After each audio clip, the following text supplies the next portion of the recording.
इस plot का कितना पैसा होगा, कितना निकलेगा?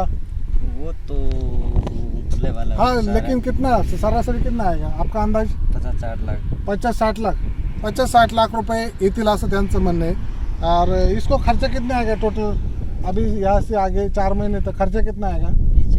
20 लाख 20 लाखापर्यंत खर्च येईल, म्हणजे लागवडीपासून तर काढण्यापर्यंत। नमस्कार शेतकरी बंधूंनो, मी सचिन मेंढे कृषी मित्र या आपल्या मराठी यूट्यूब चॅनलमध्ये आपलं सगळ्यांचं स्वागत आहे।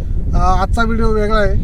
राजस्थानमध्ये जैसलमेर या जिल्ह्यामध्ये आलेलो आहे आणि या ठिकाणी आपण प्लॉट बघू शकता। वाळवंट आहे पूर्णपणे। या वाळवंटामध्ये शेती कशी केली जाते या ठिकाणी बघा की या ठिकाणी स्प्रिंकलर लावलेलं आहे, चारी बाजूने स्प्रिंकलर लावायचं अजूनही। आणि या ठिकाणी बघा की ही जी शेती ही जिऱ्याची शेती आहे। वाळवंट आहे, पाणी कमी आहे आणि जिऱ्याची शेती केली। आता या ठिकाणी बघा की इकडेही आपल्याला ट्रॅक्टर दिसतोय, त्याच्यामध्ये जिऱ्याचे बी टाकलेले मोठमोठाले प्लॉट आहेत। हा ट्रॅक्टर टाकलेला आहे आणि जिऱ्याची जी शेती आहे ती शेती करायची इथं। जिरा टाकलेलं आहे याच्यामध्ये, अगोदर नांगरणी वखरणी आणि जी शेती आहे ती शेती साफ केलेली आहे आणि याच्यामध्ये काय केलं आता जिऱ्याचं बी टाकलेलं आहे। आता जिऱ्याचं बी टाकल्यानंतर हा ट्रॅक्टर आहे, तो ट्रॅक्टर काय करतो त्याच्यामध्ये मिक्स करतोय, जे बी आहे ते बी मिक्स करतोय आणि मिक्स केलेलं बियाला आता पाण्याचं काम आहे। साधारणपणे मी त्या ट्रॅक्टर ड्रायव्हरला विचारलं तर 250 रुपये किलो जिऱ्याचं बी भेटते आणि फार मोठा प्लॉट आहे। आता अंदाज काही सांगता यायचा नाही किती एकरचा असेल, पण त्याला विचारलं तर तो सांगतो की साधारणपणे 3 ते 4 क्विंटलपर्यंत बियाणं लागेल। 250 रुपये किलोनी बियाणं आणलेलं आहे। याला पाण्याचा काही इथं सोर्स नाही, पण ट्रॅक्टर टँकरने पाणी आणलं जातं। याचा डिझेलचा खर्च त्यांनी 5 लाख रुपये सांगितलेला आहे। एवढा मोठा खर्च या मोठ्या प्लॉटला। मोठा प्लॉट आहे, मालक वेगळा आहे, तो तिथं काम करणारा ट्रॅक्टर चालवणारा पोरगा आहे, त्याच्याकडून माहिती घेतली आम्ही। पूर्ण माती आहे बघा, रेती आहे, पूर्ण रेती आहे आणि ह्या रेतीमध्ये शेती केली जाते। आपल्याकडं पाणी आहे, माती आहे, खत आहे, सगळे रिसोर्सेस आहे, तरी ओरडतोय आपण। पण राजस्थानमध्ये असं फिरण्यासाठी आलो होतो आणि फिरण्यासाठी आल्यानंतर की आपल्या शेतकरी बांधवांसाठी जे आहे त्याच्यामध्ये बघा कशा पद्धतीने हे केलं। आता याचं उत्पादनाचा मी त्यांना सहज विचारला, तर मला काही एक्झॅक्टली माहीत नाही, पण साधारणपणे या टोटल प्लॉटला त्यांना खर्च विचारला तर ते म्हणले 15 ते 20 लाखापर्यंत सगळा खर्च येईल। शेतकरी मोठा आहे आणि इकडे सगळे असेच प्लॉट आहेत। आता हे 15-20 लाख रुपये सगळा खर्च झाला, पण हा खर्च कशाच्या धर्तीवरती केला जातो ते याचा एक अंदाज काढला मी। उत्पादन किती होईल, उत्पादन क्विंटलमध्ये किंवा टनेजमध्ये नाही सांगितलं, पण त्यांनी पैशामध्ये सांगितलं। तर पैशामध्ये साधारणपणे 60 ते 70 लाख रुपये ह्या प्लॉटची जिऱ्याची होऊ शकतात असा त्यांचा एक अंदाज आहे। 20 लाख रुपये गेले तरी निव्वळ प्रॉफिट हा 50 लाख रुपये राहू शकतो। पिण्याला पाणी नाही, पाणी विकत आहे। इथून मला वाटतं काहीतरी 200 किलोमीटरवरून पाणी या ठिकाणी आणलेलं आहे। पूर्ण वाळवंट आहे, वाळवंटी भागामध्ये सुद्धा शेती केली जाते। या ठिकाणी गव्हर्नमेंटनी सुद्धा इनिशिएशन केलेलं आहे, मिलिटरी कॅम्पनी सुद्धा इनिशिएशन केलेलं आहे। जास्तीत जास्त जमीन झाडाझुडपाखाली कशी आणता येईल याकडे लक्ष दिलं गेलेलं आहे। परंतु आपल्याकडे जी झाडं आहेत ती झाडं कशी काढली जातील याच्याकडे लक्ष दिलं जातं। थोडा विचार करा, मातीला जपलं पाहिजे, जमिनीला जपलं पाहिजे, शेतीला जपलं पाहिजे, तर आपला हा वाळवंट, आपलं जे महाराष्ट्र किंवा जे बागायती एरिया आहे तो वाळवंट होण्यापासून वाचला जाईल। वाळवंटातल्या लोकांना त्याची परिस्थिती माहिती आहे।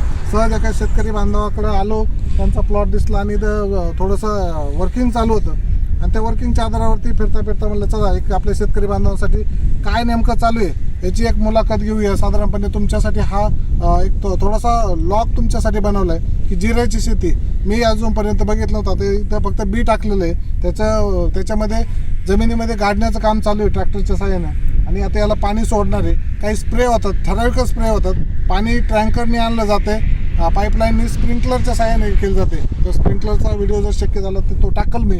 आणि अशा पद्धतीनं जैसलमेर पाकिस्तानची बॉर्डर मला वाटतं इथून किती किलोमीटर असेल, 40 किलोमीटरच्या आसपास पाकिस्तानची बॉर्डर आहे। त्या बॉर्डरवरती मिलिटरी एरिया आहे, कुठल्याही सुखसुविधा नाही शेतकऱ्यांना, तरी शेती केली जाते व्यवस्थित, आनंदाने त्या ठिकाणी ही शेती करतात। आनंदाने नाही म्हणता यायचं, पण जे आहे रिसोर्सेस त्या रिसोर्सेसमध्ये ते शेती करतात।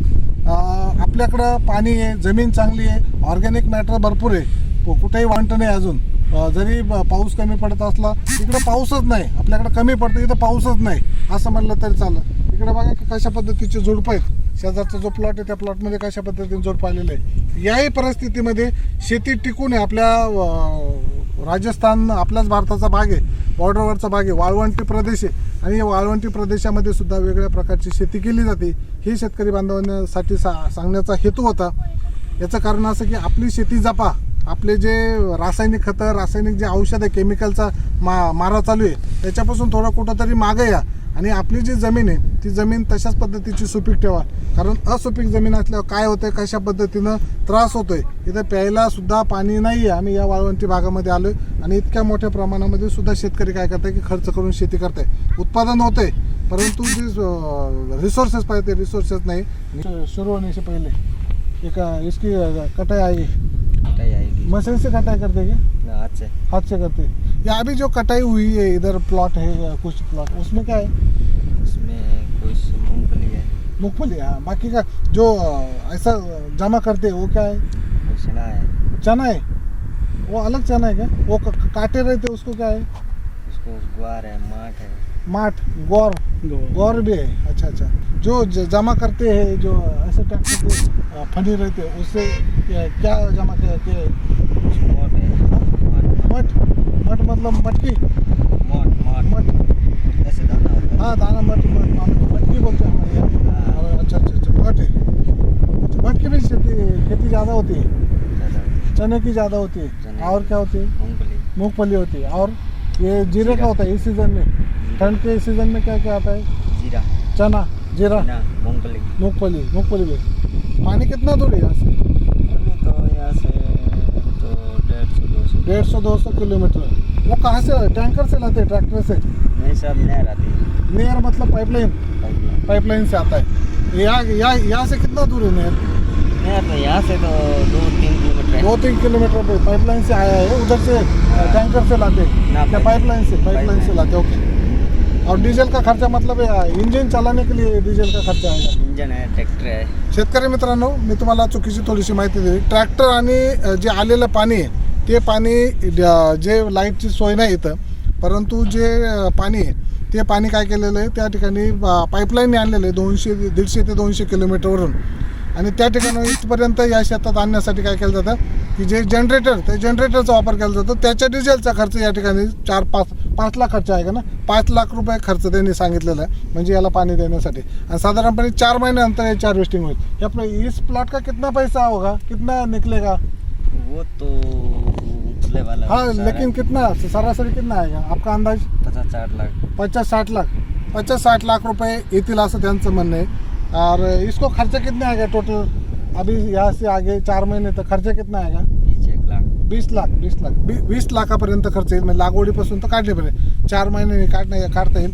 आता म्हणजे थंडीचं सीझन सुरू झाले, दिवाळी झालेली, थंडीचं सीझन सुरू झाले.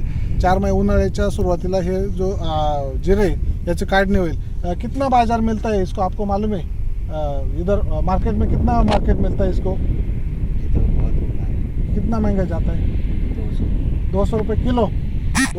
200 रुपये किलोनी काढल्यानंतर हार्वेस्टिंग केल्यानंतर जिरं विकलं जातं. आपणही घेत असं आपल्याला माहिती आहे. पण सरासरी शेतकऱ्याला भेटणारे बाजार किती आहे, तर 200 रुपये किलोपर्यंतचे जे बाजार आहे आणि हे बाजार भेटतात. कितना पैसा होगा, 60 लाख तक होगा. म्हणजे त्यांचा जो अंदाज आहे 60 लाखापर्यंत सांगितला आहे. 20 लाख खर्च, साधारणपणे 40 ते 50 लाख रुपये त्यांना प्रॉफिट राहू शकतो. पण त्याच्यामागे फार मोठा आदब आहे, फार मोठी रिस्क आहे. एवढे 20 लाख रुपये घालायचे, त्याच्यातून पैसे निघतील का नाही काही गॅरंटी नाही. अशा पद्धतीने राजस्थानमधली शेती आपल्या महाराष्ट्रातली शेतकरी बांधवांसाठीचा व्हिडिओ होता. मित्रांनो, आवडला असेल तर नक्की लाईक करा, इतर शेतकरी बांधवांपर्यंत शेअर करा. आणि राजस्थानमध्ये कशा पद्धतीने शेती केली, अजूनही काही प्लॉट भेटले तर मी नक्की आपल्यापर्यंत पोहोचव. चला, आजच्या व्हिडिओमध्ये इथेच थांबतो, इथेच आपली रजा घेतो. पुन्हा भेटूया एका नवीन व्हिडिओमध्ये नवीन माहितीसह. तोपर्यंत जय हिंद, जय महाराष्ट्र, जय जवान, जय किसान.